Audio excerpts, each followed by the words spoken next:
Hi Gemini, this is Jov. Welcome po sa ating channel. By the way, Gemini, this is your multi-gigabyte tarot reading. First half of the month of January. January 1 to 15, 2026. Gamitin ang reading na ito bilang gabay lamang. Tandaan, Gemini, ito ay general reading.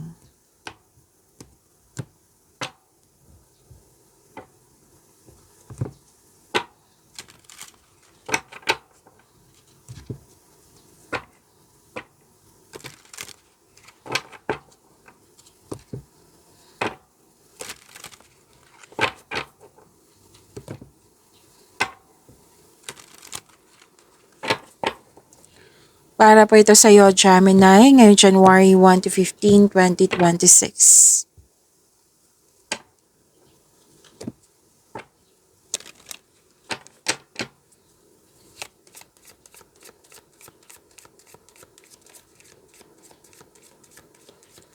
Message from Archangel.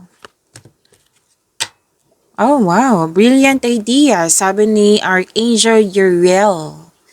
Archangel Uriel. Yes, your idea is divinely guided. Please take action to bring your idea to fruition. Alam niyo ba, gusto ko talaga yung blessings na ideas. Kasi ideas is andyan yung solusyon sa inyong problema, sagot sa inyong mga katanungan, andyan yung naka-destiny sa iyo. Itong ideas na ito na makatulong talaga sa sitwasyon mo. Okay? So, that is for your kaunlaran. Okay? Binigay yan. Okay? You're divinely guided. Binigay yan ni God sa iyo. Na kailangan mong, etong ideas nito, na kailangan mong bigyan ng aksyon para, anong tawag dito? Para maisakatuparan yung layunin mo sa buhay. Fruition please take action to bring your idea to fruition. Para mamunga ito. Okay, and please know that you are divinely guided. Ang ganda nito. Brilliant idea yung blessings mo, Gemini. Ang ganda nito. So that is from Archangel Uriel.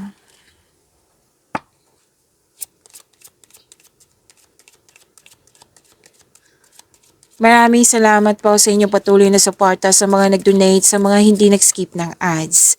Sa mga hindi pa nag-subscribe, subscribe na po kayo at click bell notification para updated kayo sa bagong video natin. Para sa mga gustong magpa-reading po, comment po kayo ng personal reading and check my reply sa comment section.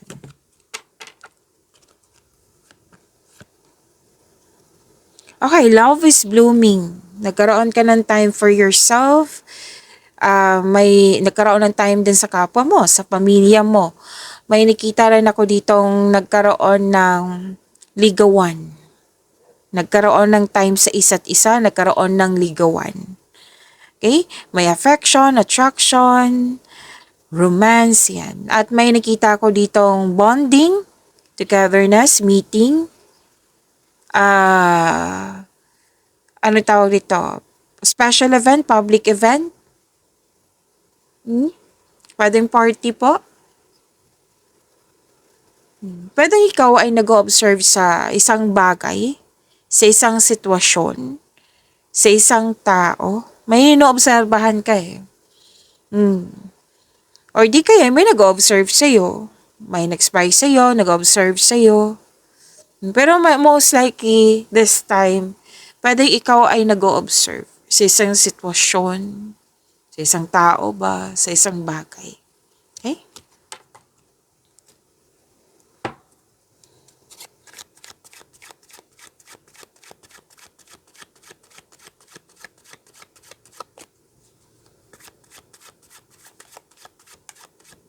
Energy po ni Gemini ngayong January 1 to 15, 2026.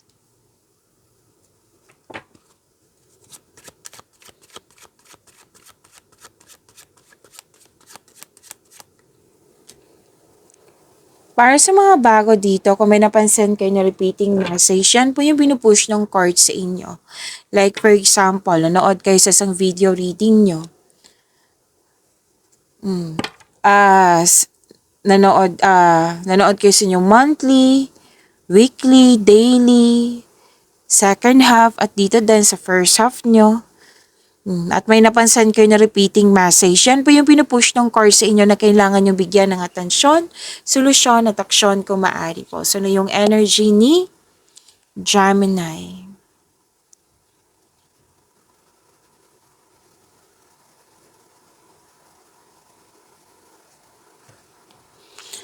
Okay, ngayon January 1 to 15, 2026.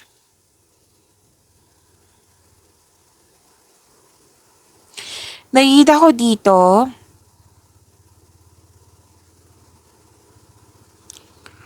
may offer dito sa'yo. May offer, emotional offerings. May biglaan na sobrang bilis, biglaan. Pwedeng nabigla ka sa pagbabago. Pwede. Or pwede din na,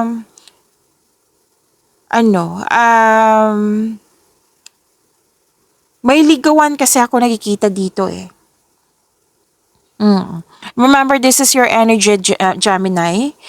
Oo, pwedeng sa love and romance to, sa career and money, sa personal life. Ang una kasi nakita ko dito, may offer. Pwede din naman to sa career and money. So, unahin muna natin tong nakita kong tao na nag-o-offer sa'yo, which is may sa buhay, pag-ibig. Kasi sanabi din kanina, di ba, na love is blooming. Okay? Tapos, kung pwedeng sa pag-ibig to, pwedeng sa career and money, na may ino-offer siya sa'yo, Gemini. Ang sinabi ng card mo dito na observe ka muna, which is sinabi ng card mo kanina, 'di ba? Na nag-o-observe ka sa isang tao. O, andito po siya. Or pwede din sa sitwasyon po, bagay. Okay, unahin muna natin to ha, kasi may sa buhay pag-ibig to eh. At saka, pwede din sa career and money to. Basta may ino-offer siya sa'yo. Like, maliligaw siya. Or nagpapakita siya ng motibo, like, gustong-gusto ka niya. Yan, pwede. Na, sabi kasi ng card dito, observe ka muna. Observe ka muna. Alamin kung totoo ba ang intensyon, kung ano yung tunay na motibo, kilalanin mo muna. Wala naman sinabi dito. So far ha, okay. Wala naman sinabi dito eh, na masama yung tao. Pero sige, tapusin ko muna yung reading. Kasi may nakita pala ako dito. So, tapusin ko muna ha. Observe ka muna. Tandaan nyo yan, observe ka muna. Kahit ano man yan, sa buhay pag-ibig ba yan, sa bagong kaibigan yan, bagong kakilala. Opo. So, observe ka muna, lalo na sa tao. Observe ka muna, kilalanin mo muna. Dapat naman talaga ganyan ang gagawin natin, di ba? Na huwag matiwala agad. Kumbaga maging maingat.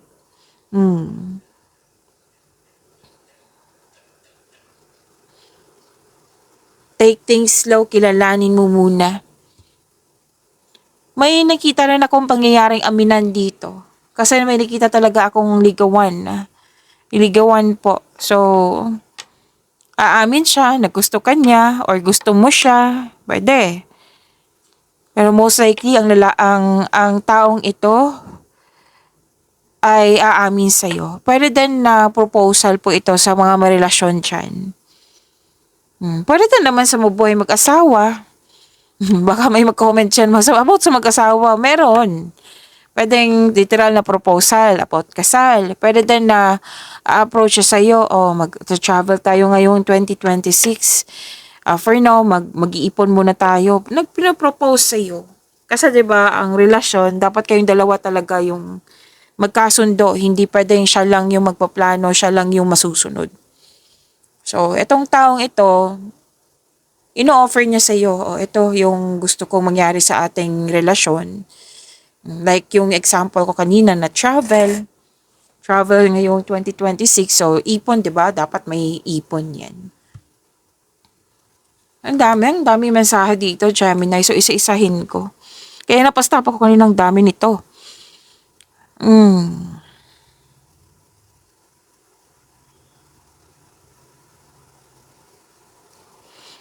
Kung sa career and money to, Gemini, may parating talaga na offer. Bagong opportunity to or project na very excited ka. 'Di ba may sabi ang card nyo kanina na before ka mag-go, kilalanin mo muna. Ito is offer new opportunity project. Kung sino man to nag-offer na ito, kilalanin nyo muna kung ano talaga yung motibo niya, intention niya, or kung ito ay sa isang opportunity, offer project, syempre kailangan ng konkretong plano, 'di ba? Bago mag-go. So, wag magpabaya sa paggawa ng desisyon, sa paggawa ng plano. Kasi very excited ka. Marahil lang yung boss, amo, nag-offer sa'yo ng much needed support, rather than na pwedeng itong pagtaas ng kita, sweldo, allowance, pwedeng promotion po ito, Gemini. Tapos isipin niyo po yung inspiration niyo sa buhay para ma-enjoy mo yung mga ginagawa niyo dyan.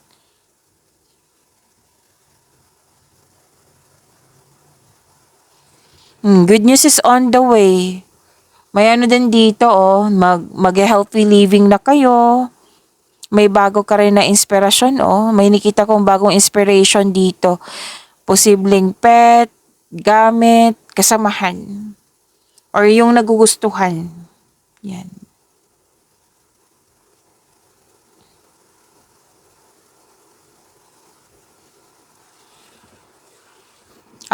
Eto na yung sabi ko kanina na, sige, mamaya na yan, 'di ba? Kasi tinatapos ko yung mga mensahe. May nakita kasi ako ditong kailangan talagang kilalanin. It might be this is ibang tao kasi may nakita ako ditong anong tawag nito? Controlling person. Controlling person, toxic, pwedeng lust over love, pwedeng, yan yung nakikita ko. Or di kaya'y, kung wala yan, pwede din may sobra ka sa, what I meant is, may ginagawa ka na alam mong hindi siya nakakabuti sa'yo, pero ginagawa mo pa rin. Yeah, like for example po ha, overspending sa trabaho. O another example, overspending sa money. Na alam mong hindi siya nakakabuti sa'yo pero patuloy ka pa rin. It may be may dahilan ka. Oo, may mga dahilan naman yan eh. So, sinabi ng card dito, this is an advice kasi. Sinabi ng card dito na kailangan mong ng freedom, kailangan ng balance, kailangan ng recovery. Another example, yung sinabi kanina na toxicity, 'di ba? Kailangan mo ng freedom 'yan. Hindi naman siya maiiwasan, Miss Job, kasi parati ko na siyang kasama. They put limitation, wag mong tanggapin yung negativity niya. So, gawa ka ng paraan. Okay? And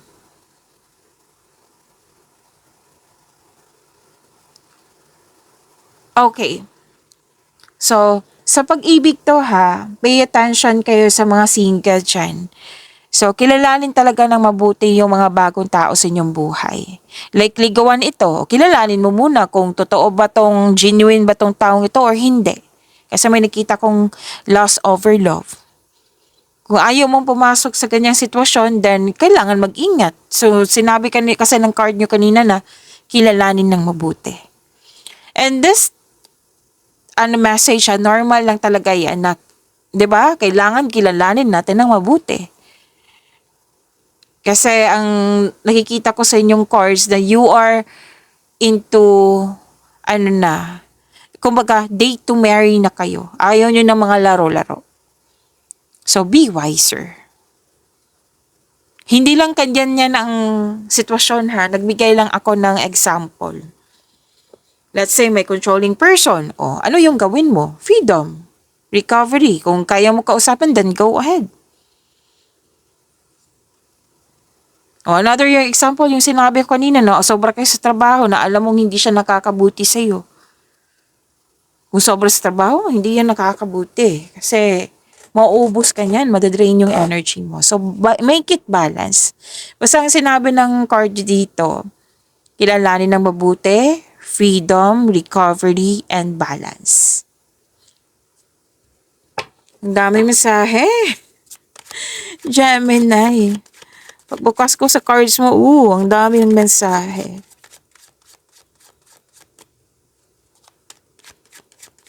For year-end money ni Gemini. Ngayon, January 1 to 15, 2026.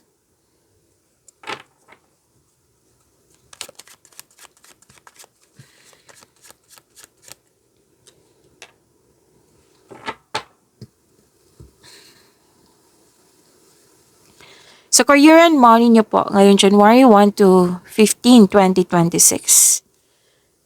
Please prepare yourself na magiging busy talaga kayo. Kahit yung monthly reading nyo, napanood na ba? Yung January 2026. I think the other day pa yon. Oo, so panoorin nyo. I think lumabas din to. Yung sobra kayo sa busy. Pero ang ganda ng busy na ito kasi magiging successful siya. Mas magbibigay ito ng opportunity sa iyo. May dumating kasi sa iyo na project, gawain, opportunity na kailangan bigyan mo na siya ng action with confidence. Oo. Kasi nakita ko naman dito excited ka 'Di ba? Excited ka dito. Naka-align kasi ito sa passion mo. Alam na alam mo yung gagawin mo. At yun nga, huwag mag-alinlangan. Kasi nakita ko dito nag-alinlangan ka. Huwag mag-alinlangan kasi sinabi ng card mo dito, magbibigay ito ng kaunlaran sa iyo. Kung gagalingan mo sa opportunity na ito, na bibigyan mo siya ng positive outcome, syempre magkakaroon siya ng recognition. Kung magkakaroon siya ng recognition, dadagsa po yung opportunities, sabi ng iyong card. Nasa next level ka na ng prosperity prosperity kasi to. Na ito na to talaga yung hinihintay mo na binigay sa'yo, bigyan mo ng action. Which is sinabi ni Archangel Uriel dito. Take action to bring your desires into reality. Okay? Please take action to bring your idea to fruition. Para mamunga. Ito na yung binigay Kailangan mong bigyan ng action. Galingan mo na magkaroon siya ng positive outcome para dadagsa yung opportunities. Matagal mo na itong hinintay, Gemini, kaya wag mong palampasin ang pagkakataon na ito. Posibleng dagdag trabaho to or dagdag kaalaman. Nakikita ko dito gustong-gusto mo tong opportunity na ito, kaya wag mag-alinlangan. Increased confidence po ay kailangan. Kailangan mong labanan mo yung fear, doubt, hesitation. Kasi itong opportunity na ito, pagkakataon na ito, this will lead you to grow and expand. So, work your skills. Pwedeng may offer na bagong negosyo or ito, i-go mo na yung new business mo.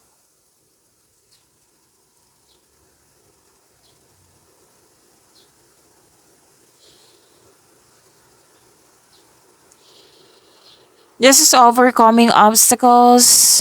Confidence din to This is good. Kasi ito yung kailangan, di ba? Ni-require ng card mo kanina.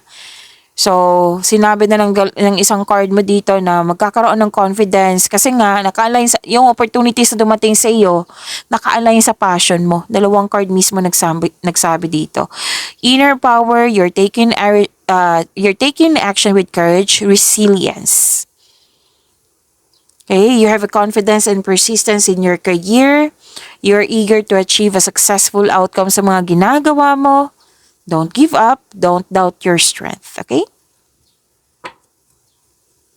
Natuwa naman ako sa mga nakikita ko dito. Kasi 'di ba sinabi kanina na magiging busy ka. So hinarap mo siya. Hindi ka umiiwas. Kumbaga, hinarap mo siya. Nag-move forward ka with courage.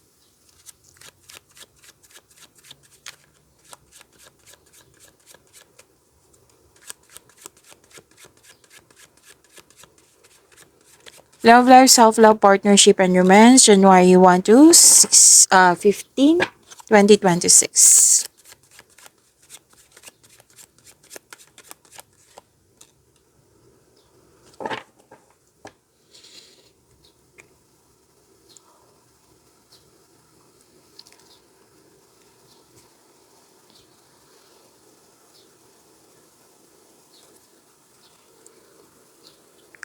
Sa mga single, okay.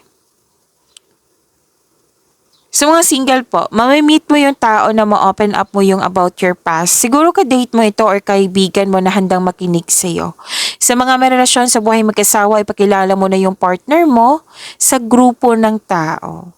O di kaya masaya kayo kasi very supportive yung grupo ng tao sa iyo. Posible din na yung mga may pagpatawad na mangyayari.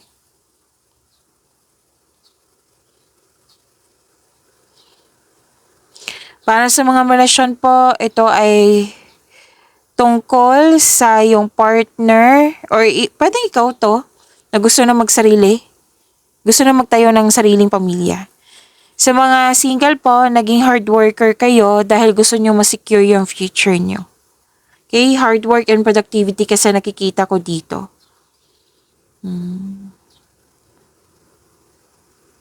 Okay, so this is abundance. It will lead you to abundance itong mga ginagawa mo. Yan po, pagyamanin niyo po yung blessings na binigay sa inyo, Gemini. See you tomorrow. Maraming salamat po.